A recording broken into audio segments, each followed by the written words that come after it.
All right, good morning, good afternoon, good evening, YouTube preppers, prepping outside the box. I'm Josh, and today's topic is going to be drug addicts as combatives. And right before we get into it, if you don't mind, go ahead and like, share, subscribe, do all that fun jazz that helps me grow. I really appreciate it.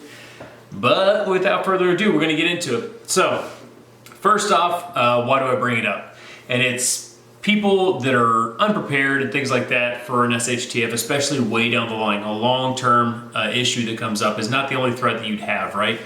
So addicts currently using, they could be experiencing a multitude of things. They could be, and by addicts, I don't mean just drugs, alcohol and all those kind of things. Anybody that's under the influence of something that they're addicted to, right? It could be an issue, or even if they're not addicted to it, but they could be experiencing hallucinations, a lack of decision making. So if they're on your team, that sucks.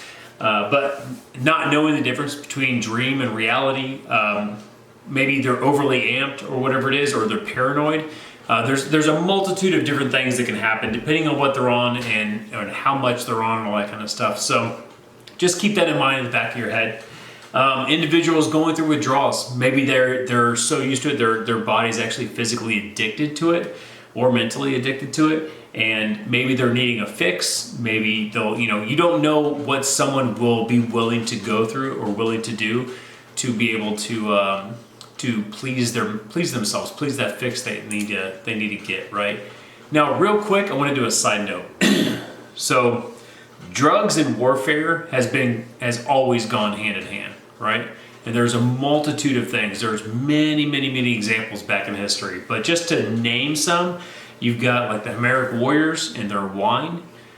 You've got the Wehrmacht and the meth that they would take, the Germans, right? You've got Zulu tribes in like the late 1800s. It was like 1879 or somewhere around there. And they were on a variety of things. They had different herbs. They had medicated beer. They were on cannabis or weed. They were on hallucinogens. I don't know if there's enough information about if they're on shrooms and things like that, but there was talks of that.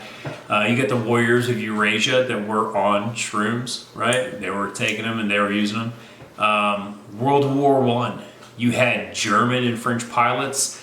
You had Canadian infantry, and they were all coked up, right? And you can keep on going back in history, and you can keep on finding the different accounts of people in wartime, soldiers and the like, that would take this to be able to, in their minds, perform better, right? Or their government had them take it, or their leadership had them take it to be fearless, or whatever it was, right? So drugs and warfare is a huge thing that goes hand in hand, and it's been that way since like the beginning of time, right? Since the beginning of, I guess you could say, additives.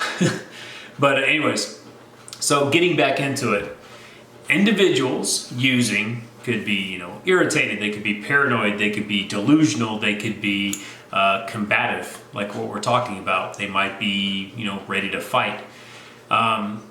They could be using whatever it is, or whatever multitude of things there are, out of fear or just depression for the current climate. Maybe it's been, a long SHTF scenario. You don't know what they've been through, what they've had to deal with, and maybe they're using some of this stuff to strengthen themselves or whatever it is. But you don't know the reason they're using.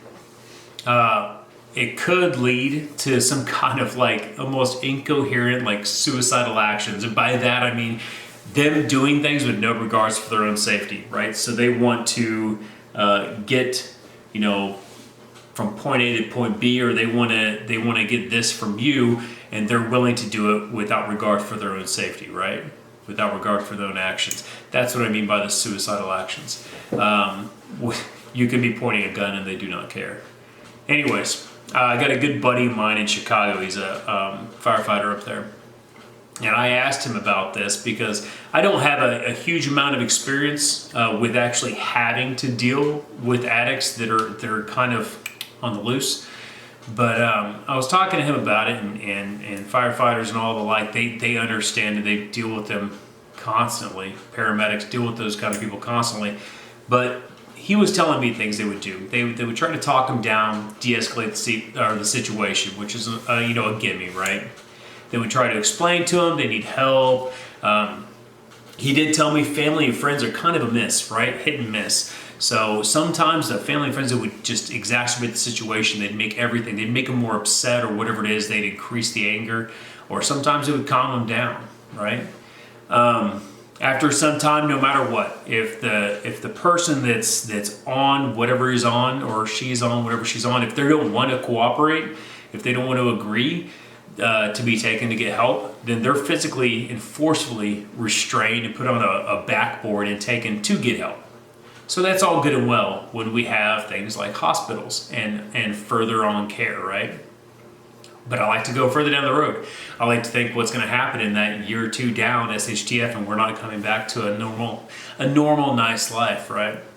So what if there is no help, and you're being confronted by someone that's irrational, right? Because they're on something. In a far down SHTF situation. What if you're with your family or a group and you're dealing with the same thing, right?